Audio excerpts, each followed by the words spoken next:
never thought I'd be the guy telling this story. Hell, I never believed these stories myself until I lived through one. But after what happened to me and my partner last winter in the remote forests of northern Idaho, I can't keep quiet anymore. Maybe someone else has seen what we saw. Maybe they'll understand why we did what we did. I've been a park ranger for 15 years, seen everything from lost hikers to bear attacks to drug runners using our trails as smuggling routes. Dealt with poachers, drunken campers, and every kind of wildlife you can imagine. In all that time, I thought I'd encountered every danger these mountains could throw at me. I was wrong. It was late September when my supervisor called me into his office. Fall assignments are usually routine. Check on remote weather stations before winter sets in. Inspect trail markers for damage from summer storms. Make sure the emergency shelters are ready for the coming cold season. Most visitors are gone by this time of year, so it's quiet work in the mountains. Peaceful even. My partner for this particular assignment was a newer ranger who'd transferred up from Arizona the previous spring. Good guy, solid outdoorsman, but he'd never worked the deep wilderness areas of our park before. The supervisor figured pairing him with someone experienced would help him get familiar with our most remote territories. Our assignment was straightforward enough. Heavy thunderstorms had hit the northern section of the park the previous month, taking out communications with 2 remote weather monitoring stations. We needed to hike in to assess the damage and get the equipment back online before winter weather made the area inaccessible. The stations were about 12 miles apart, connected by an old logging road that hadn't seen vehicle traffic in decades. Even in good weather, it was strictly foot travel. We'd planned a 3-day trip. Day 1 to reach the first station, Day 2 to hike to the second station, Day 3 to return. Simple and routine. We loaded our packs with the usual gear: emergency radio equipment, basic tools, fall camping supplies, and standard issue sidearms. Park Service policy requires armed rangers in remote areas, especially during shoulder seasons when dangerous wildlife encounters are more likely. Black bears are still active in fall, building up fat reserves before hibernation, and they can be unpredictable. The weather forecast looked perfect. Clear skies, temperatures in the 60s during the day, maybe drop into the 40s at night. Ideal conditions for wilderness hiking. We started early, just after sunrise, planning to reach the first station by late afternoon. The first few hours went exactly as expected. The trail was clear and dry, making for easy walking. The forest was beautiful in that early fall way, leaves just starting to turn, warm sunlight filtering through the canopy, with the occasional sounds of birds and small animals in the underbrush. My partner was handling the terrain well, and we made good time along the old logging road. By noon, we'd covered about 8 miles and stopped for lunch near a small creek. The day was warm despite the elevation, and it felt good to be out in the wilderness instead of stuck behind a desk. That's when we first noticed something was off. Fall forests are never completely quiet, but as we sat eating our meal, the normal sounds gradually faded away. No birds, no squirrels chattering, no distant sounds of insects or small animals moving around, just complete, unnatural silence. My partner noticed it too. He'd stopped chewing and was looking around with that expression people get when they sense something's wrong but can't quite put their finger on what. We packed up quickly and kept moving. Whatever had spooked the local wildlife was probably long gone, but there was no reason to linger.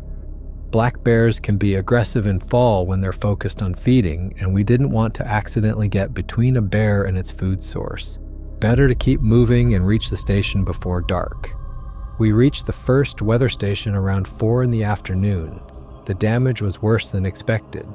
The summer storms had brought down several large trees, and one had fallen directly across the equipment shelter. The solar panels were smashed, and most of the electronic equipment was destroyed. It took us almost 2 hours to clear enough debris to properly assess the situation. The station was a total loss. It would need a complete equipment replacement, not just repairs. We documented everything with detailed notes for the repair crews who'd have to return later. By the time we finished, the sun was getting low. We set up camp in a clearing about a quarter mile from the damaged station, following standard protocol to avoid camping too close to potentially unstable trees. My partner gathered firewood while I set up our tent and got the camp stove ready for dinner. We'd brought freeze-dried meals and hot coffee, nothing fancy, but enough to keep us comfortable. The temperature was dropping as the sun went down, and we wanted to get settled before full darkness. That's when we heard the first sound. It started as a low groaning noise, like a large tree trunk rubbing against another tree in the wind. But there was no wind. The air was completely still, and the sound was coming from deeper in the forest, maybe a few hundred yards away. We both stopped what we were doing and listened. The sound came again, longer this time, and definitely not a tree.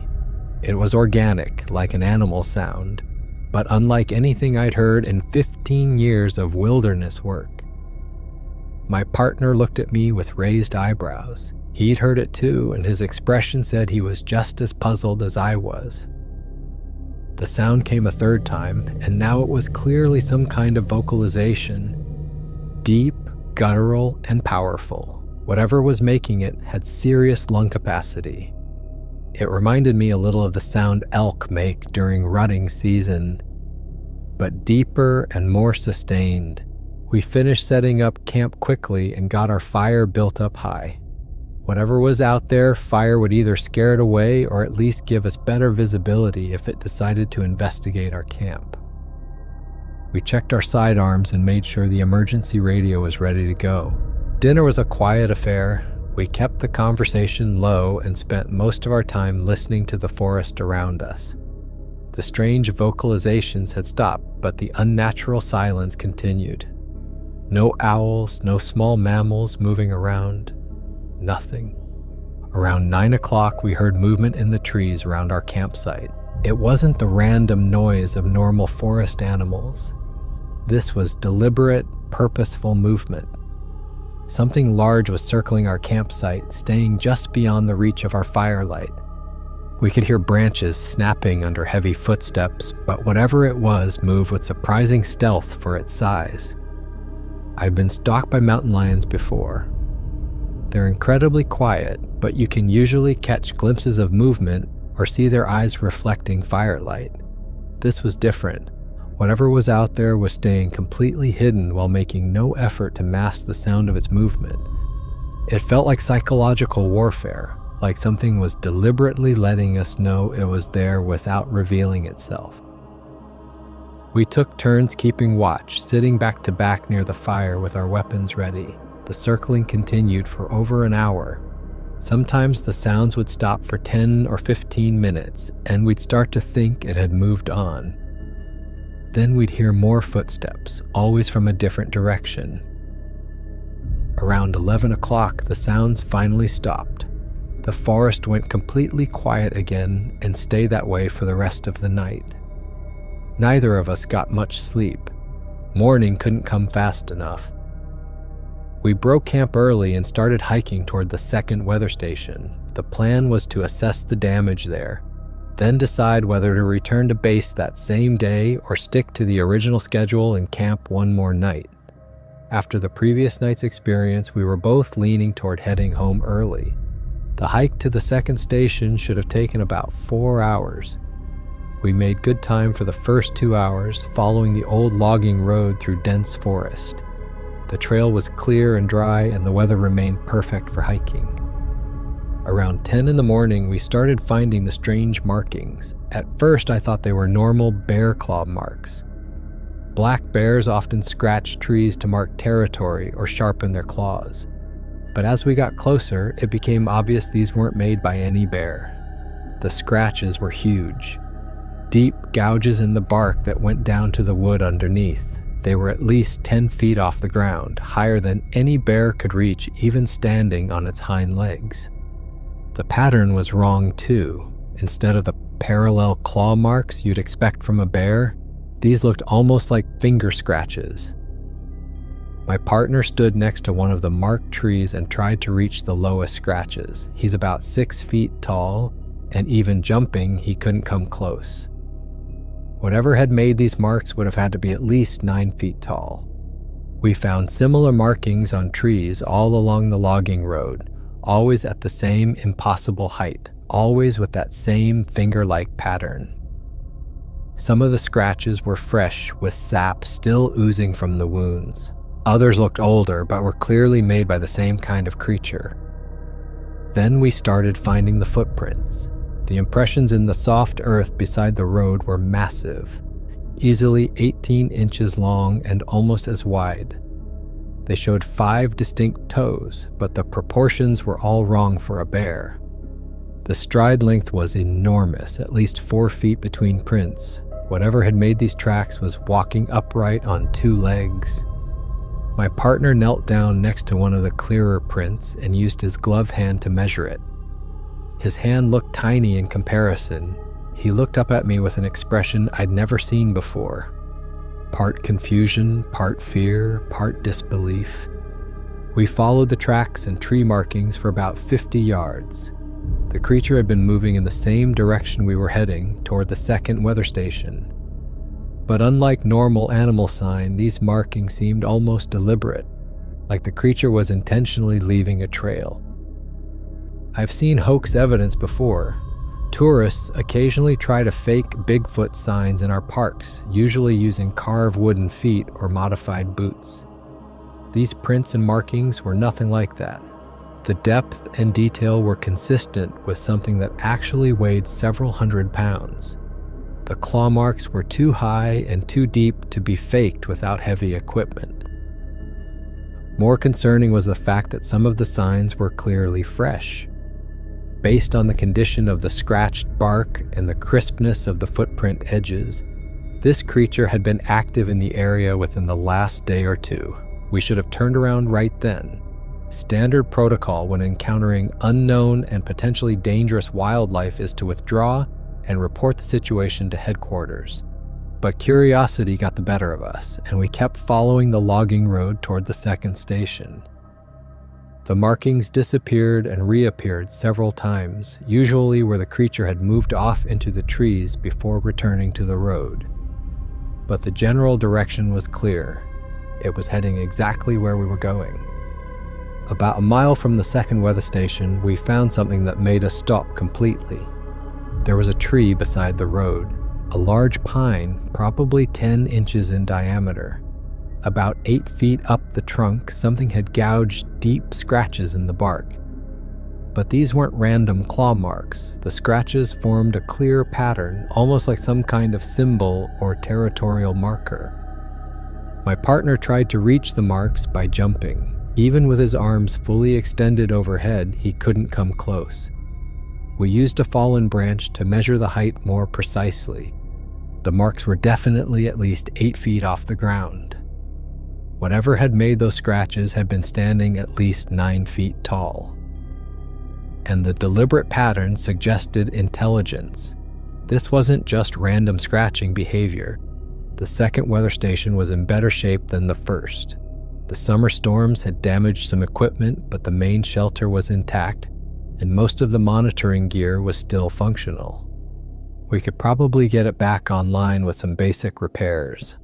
But that's not what we were focused on when we arrived. The area around the station looked like something massive had been living there. Trees that were too healthy to have been damaged by storms had been broken off at about shoulder height for a 9-foot-tall creature. Smaller saplings had been uprooted entirely and arranged in what looked like deliberate patterns around the clearing. There were more footprints everywhere, crisscrossing the clearing around the weather station. Some were the same massive prints we'd been following, but there were others too. Smaller tracks, but still far larger than human footprints. It looked like there had been more than one of whatever these creatures were. But most disturbing were the white hairs we found caught on low branches around the station. The hairs were unlike anything I'd seen before. Pure white, almost silver, and much coarser than human hair. Some strands were over a foot long, caught on branches about 7 feet off the ground. They looked like they'd been left recently. They hadn't been bleached by sun or weathered by rain. My partner carefully collected several samples, wrapping them in tissue paper from our first aid kit. Whatever creature these came from had white fur and stood tall enough to brush against tree branches that were well above human head height.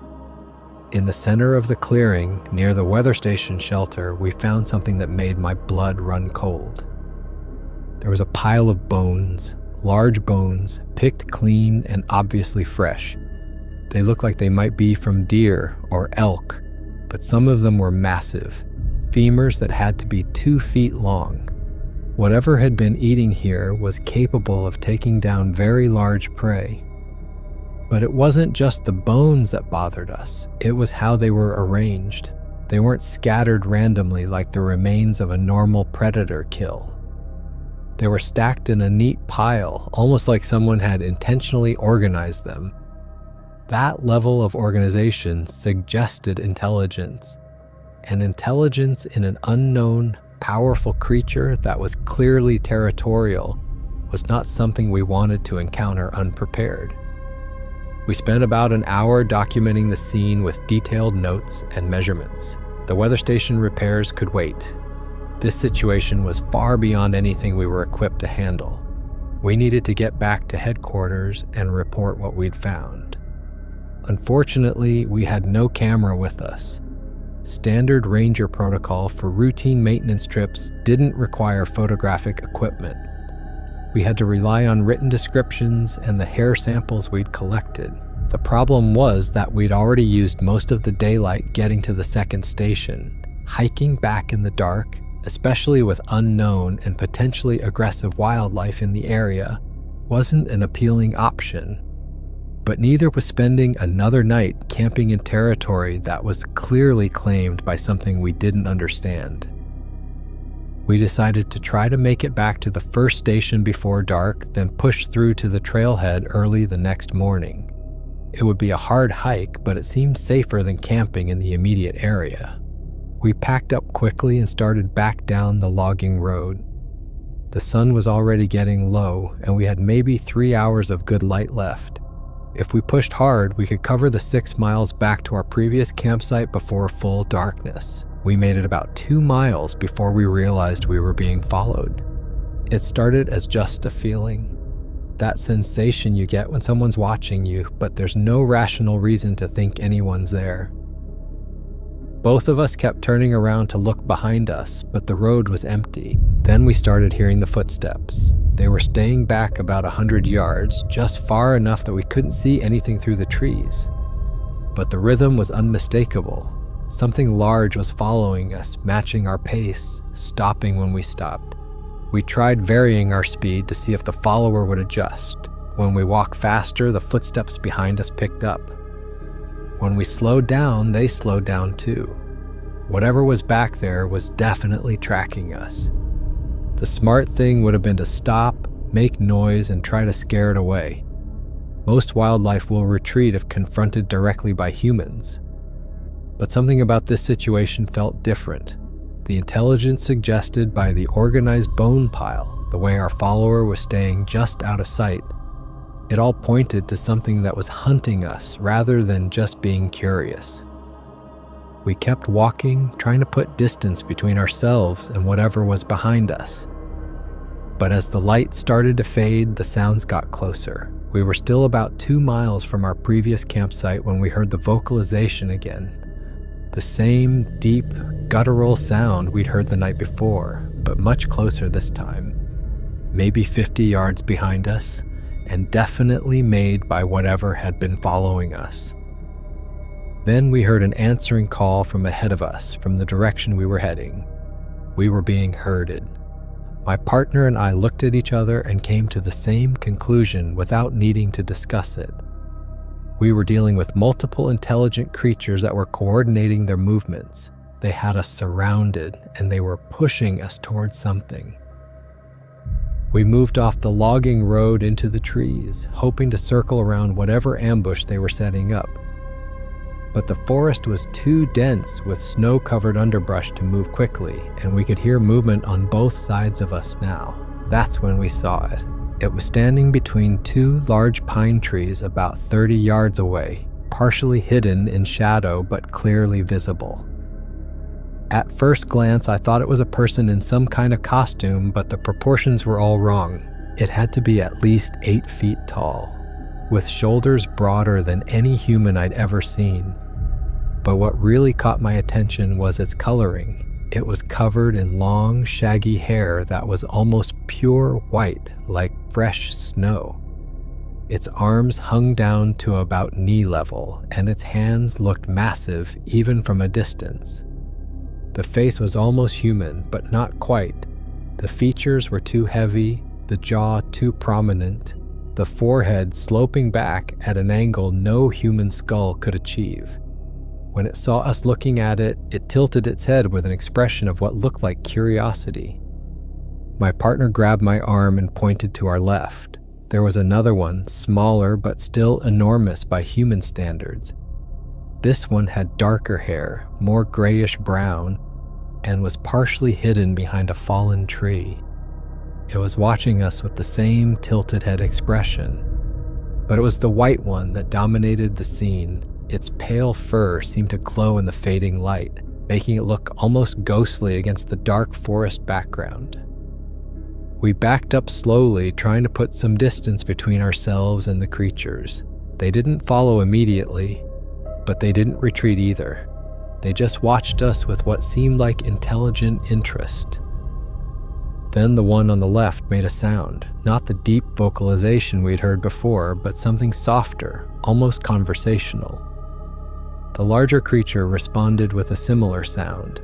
They were talking to each other. We turned and ran. It wasn't a rational decision, but when faced with something that far outside your normal experience, rational thinking tends to shut down.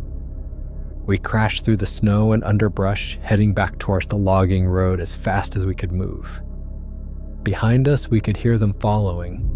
Not running, just moving with those long strides that covered twice the distance of our panicked stumbling. They were keeping pace with us easily, probably could have caught us anytime they wanted.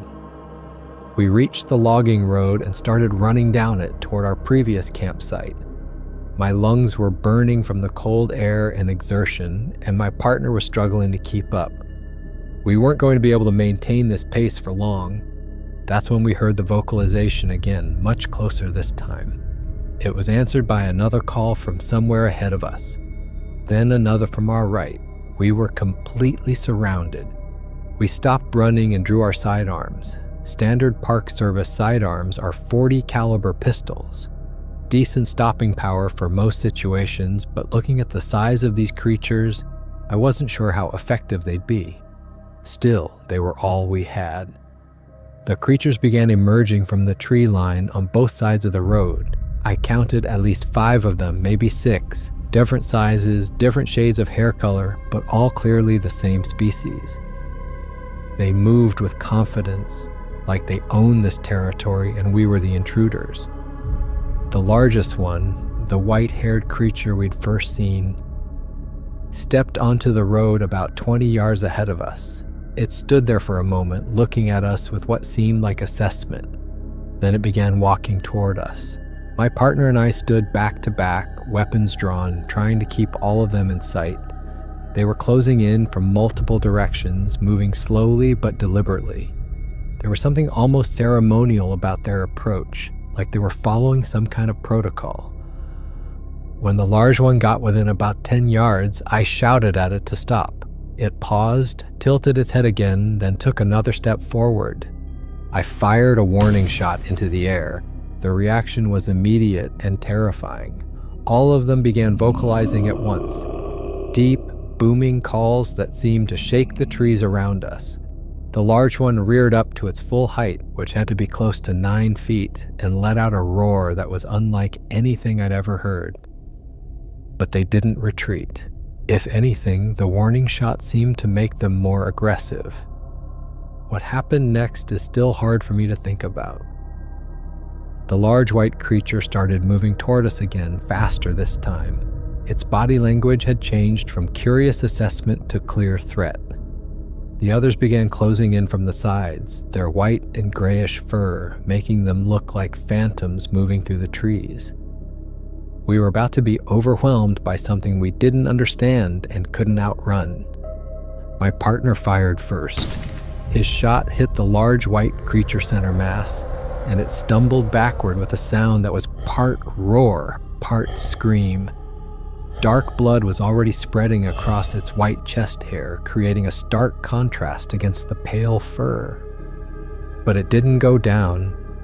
Instead, it looked at the wound, then looked back at us with an expression of what seemed like rage and disbelief.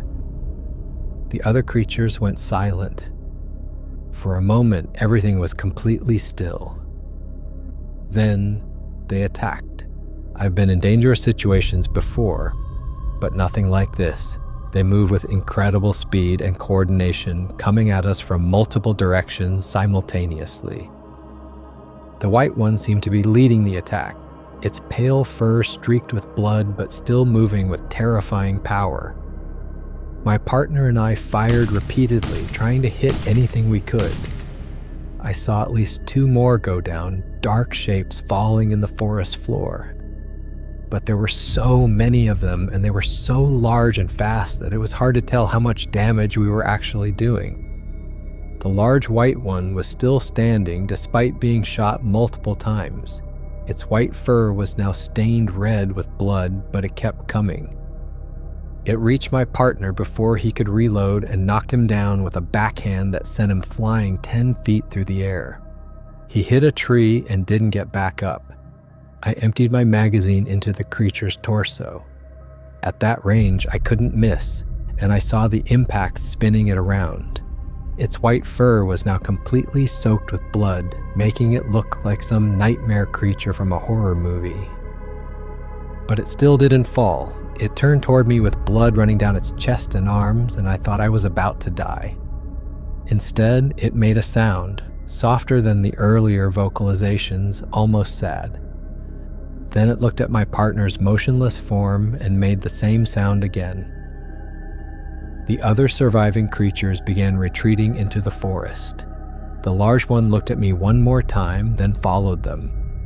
Within seconds, they had all disappeared into the trees, leaving only bloodstains in the snow to prove they'd ever been there. My partner was alive, but badly hurt. The blow had broken several ribs and given him a serious concussion. He was conscious but disoriented, asking the same questions over and over. I used our emergency radio to call for medical evacuation. The helicopter rescue took almost 3 hours to reach us, and by then the temperature had dropped significantly as the sun disappeared behind the mountains. I spent those hours keeping my partner warm and watching the tree line for any sign that the creatures might return. They didn't come back, but I could hear them in the distance, mournful vocalizations echoing through the forest like they were grieving for their dead. The sound went on for most of the night. The official report listed the incident as a bear attack. My partner's injuries were consistent with being struck by a large animal, and the blood at the scene could have come from any number of species. Without bodies to examine or photographic evidence, there was no way to prove what had really happened. The cleanup crew that went in the next day found drag marks leading away from the scene. Whatever bodies there were had been removed by the surviving creatures. They also found spent shell casings from our weapons, but those were explained as defensive shots fired during the bear attack. The white hair samples we'd collected were somehow lost during the medical evacuation. The official explanation was that they'd been contaminated with blood and had to be disposed of as biological waste. My supervisor made it clear that any official report mentioning unidentified hominids would be career suicide. The Park Service has no interest in becoming the center of cryptozoology investigations and media circuses.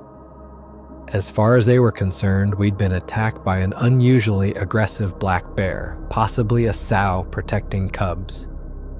The weather stations were repaired by a larger crew the following week. They found no additional evidence of unusual activity, though they did report that the local wildlife seemed to have completely disappeared from the area. My partner recovered from his injuries and transferred to a different park the following month. We've kept in touch, but we don't talk about what happened. There's really nothing to say that would make sense to anyone who wasn't there. I finished out the winter season, but I put in for a transfer to a desk job the following spring. I told myself it was because I was getting too old for wilderness work, but the truth was that I'd lost my nerve. Every sound in the forest made me jumpy. Every shadow looked like it might be hiding something. I've had 15 years to think about what we encountered in those mountains. I've read every scientific paper I could find about relict hominid species, watched every documentary, followed every research project. Some of what I've learned makes our experience seem more plausible. Some of it makes it seem impossible. The creatures we saw were clearly intelligent. Their coordinated hunting behavior, their tool use, evidenced by the claw marks on trees, and their apparent mourning of their dead all point to cognitive abilities far beyond what we see in known primate species. They also demonstrated physical capabilities that would be remarkable in any known animal. The largest creature absorbed multiple gunshot wounds and remained standing. That level of physical resilience suggests bone density and muscle mass unlike anything in the fossil record. But perhaps most disturbing was their apparent emotional response to violence. The way the large creature looked at my partner's injuries, the mournful vocalizations we heard afterward, it suggested a level of empathy and social bonding that made our actions feel less like self-defense and more like murder. I kept detailed written descriptions of what we saw at both weather stations. They clearly document the massive footprints, the high tree markings, and the organized bone pile. I've shown them to a few people I trust, and the reactions are always the same: disbelief followed by uncomfortable silence. The hair samples that should have provided DNA evidence were lost during the medical evacuation. Standard protocol for potential biological hazards, but it eliminated any chance of genetic analysis that might have proven what species we encountered. What we're left with is testimony from 2 witnesses, written documentation of unusual activity, and physical injuries consistent with attack by unknown large animals. It's not enough to convince skeptics, but it's more than enough to convince me. Proof, but we were too focused on survival to think about evidence collection. By the time we might have returned to the scene, any tracks had been covered by new snowfall. The blood samples that could have provided DNA evidence were cleaned up by the official response team and disposed of as biological waste. Standard protocol for potential disease vectors, but it eliminated any chance of genetic analysis. What we're left with is testimony from 2 witnesses, photographic evidence of unusual activity, and physical injuries consistent with attack by unknown large animals. It's not enough to convince skeptics, but it's more than enough to convince me. If what we encountered was real, and I'm certain it was, then we're looking at a species of large, intelligent hominids that has managed to remain hidden in some of the most remote wilderness areas of North America. The white-furred leader we shot suggests these creatures have variations in coloring, possibly indicating different subspecies or simply individual variation like we see in other mammals. The white one's apparent leadership role during the confrontation was particularly striking. It was clearly the largest and most dominant of the group, and the others seemed to defer to it. When it was wounded, their behavior changed dramatically. They became more aggressive, but also more coordinated, like they were following its lead even while injured. That white fur haunts me more than anything else about the encounter. It was so pure, so distinct against the forest background. In certain light, the creature looked almost ethereal, like something out of legend rather than flesh and blood. But the blood that stained that white hair was real enough, dark red spreading across the pale fur as our bullets found their mark. The implications are staggering from multiple perspectives. From a conservation standpoint, we would be dealing with an endangered species that has developed sophisticated concealment strategies. Their apparent intelligence and social structure would make them subject to the same ethical considerations we apply to other intelligent species like whales and great apes. From a scientific standpoint, we would be looking at the discovery of the century, a living hominid species that diverged from the human line millions of years ago would revolutionize our understanding of human evolution and intelligence.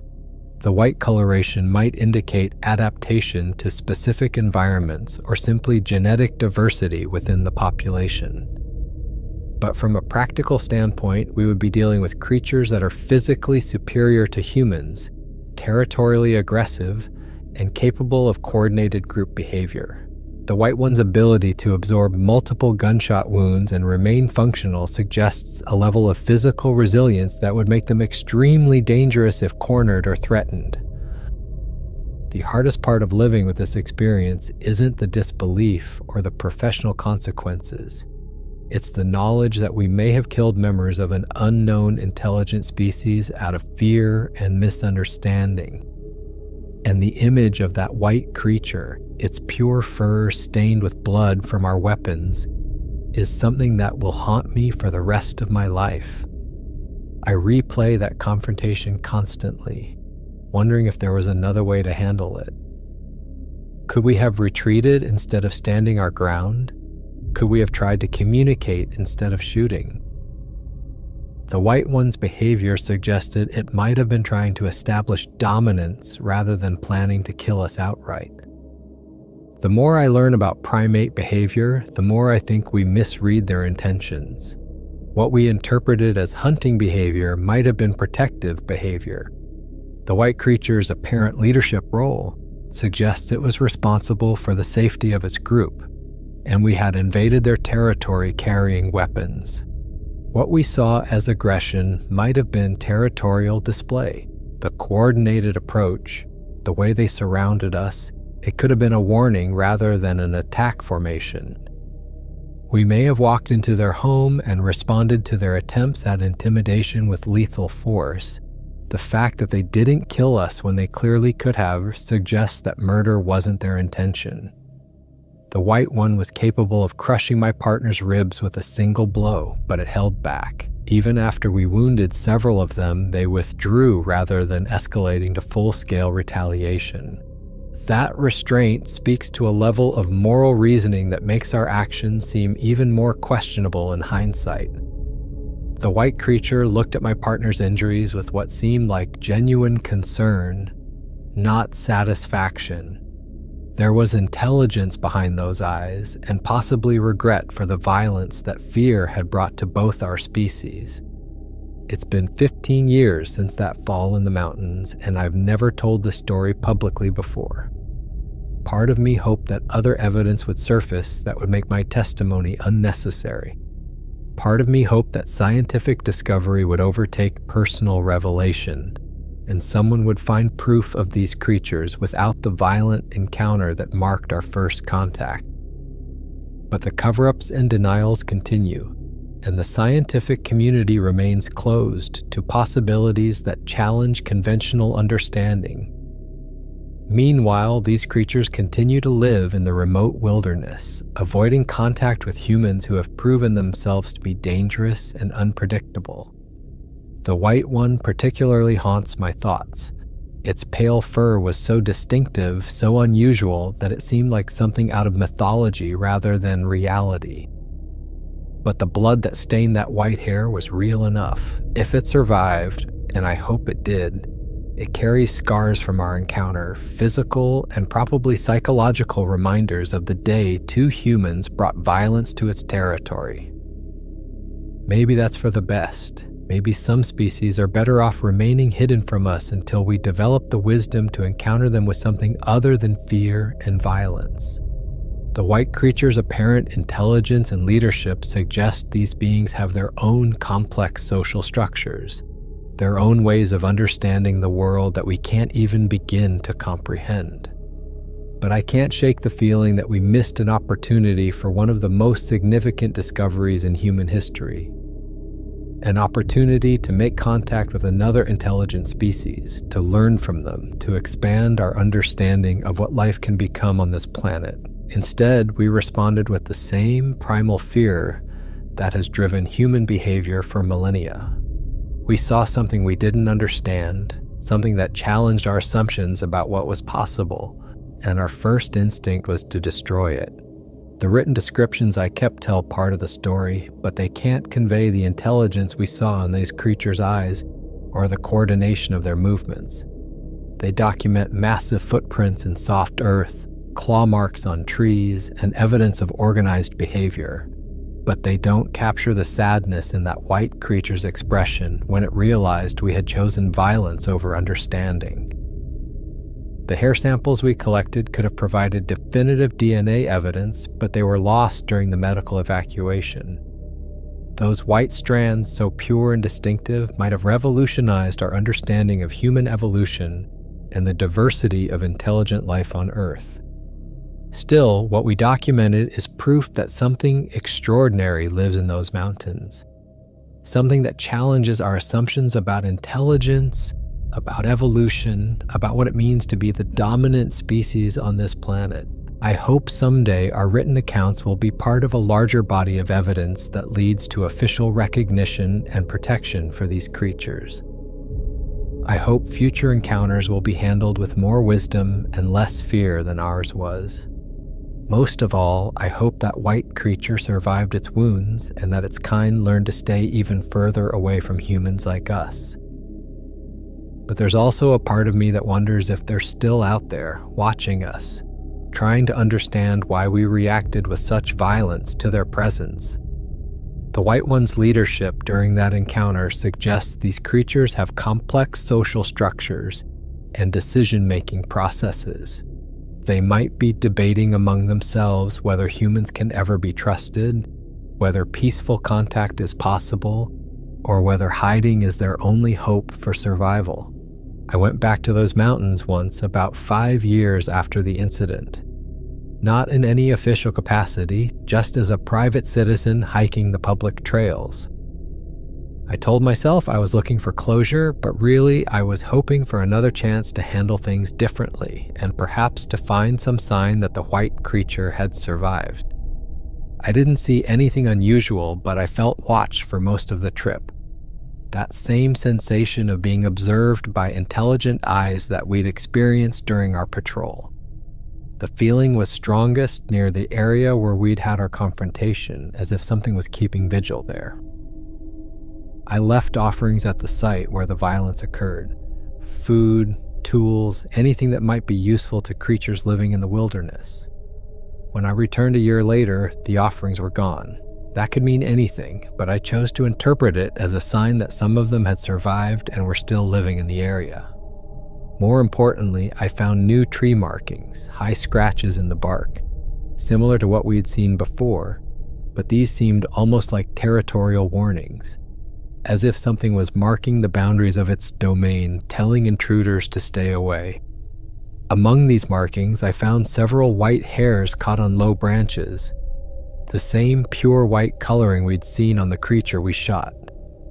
The White One had survived. It was still out there, still leading its group, still protecting its territory.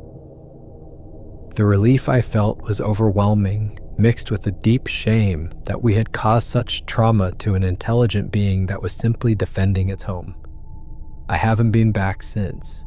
Some encounters are meant to happen only once, and some mistakes can't be corrected by repetition. But knowing that the white creature survived gives me hope that perhaps our violence didn't destroy something irreplaceable. Climate change and human encroachment are shrinking the wilderness areas where creatures like these could remain hidden. If they exist in other locations, they're facing the same pressures that are driving known species toward extinction. Maybe that's why sightings seem to be increasing in some areas. Maybe they're being forced into more contact with humans as their habitat disappears. If so, we need to be better prepared for those encounters than we were. The next person who finds themselves face to face with these creatures needs to resist the instinct to reach for weapons. They need to document everything, retreat slowly, and report their findings to scientists rather than park administrators who prioritize public relations over discovery. Most importantly, they need to remember that intelligence deserves respect, even when it comes in a form we don't recognize or understand. I shot a white Bigfoot in the mountains of northern Idaho 15 years ago. I wounded it, possibly killed it, but thankfully it survived. I definitely traumatized its family group and left scars, both physical and psychological, on an intelligent being that was simply protecting its territory. I did it out of fear and misunderstanding, and I've regretted it every day since. That white creature, with its pure pale fur and obvious leadership role, represents something I can barely comprehend.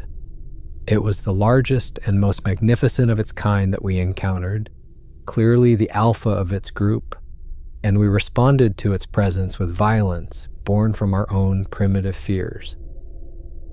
But I'm telling this story now because I think the world needs to know that we're not alone on this planet. There are other intelligent species sharing our world, and they've been avoiding us for very good reasons. The white one we encountered seemed to understand human danger in a way that suggests previous contact, or at least observation of our species from a distance. If we ever get another chance to make contact, I hope we do better than we did that fall in the mountains. I hope we choose curiosity over fear, understanding over violence. The white creature's restraint during our encounter, the way it could have killed us but didn't, suggests these beings might be capable of peaceful coexistence if approached with respect rather than weapons. Because if these creatures are real, and I know they are, then they represent something precious and irreplaceable. They're a link to our evolutionary past, a glimpse of intelligence developing along different paths, a reminder that the natural world still holds mysteries we've barely begun to understand. The white one in particular seemed to embody an ancient wisdom that we destroyed with our modern fear. We almost destroyed that gift out of ignorance and panic. I pray we don't make the same mistake again. The mountains of northern Idaho still hold their secrets, and somewhere in those forests, a white-furred giant still watches the boundaries of its territory. But now you know part of the truth, and maybe if you're ever hiking alone in the deep wilderness and you hear that low, mournful vocalization echoing through the trees, you'll remember the story and make better choices than I did. Maybe you'll remember the white creature that showed mercy to two frightened humans who didn't deserve it. Maybe you'll be the one who finally bridges the gap between species and proves that intelligence can recognize intelligence, even across the vast differences that separate us. I hope so, because they're still out there, watching and waiting and hoping that the next human they encounter will be wiser than the last. And somewhere among them, a white guardian continues to protect its kind from creatures like us. For more interesting stories like this, check this out.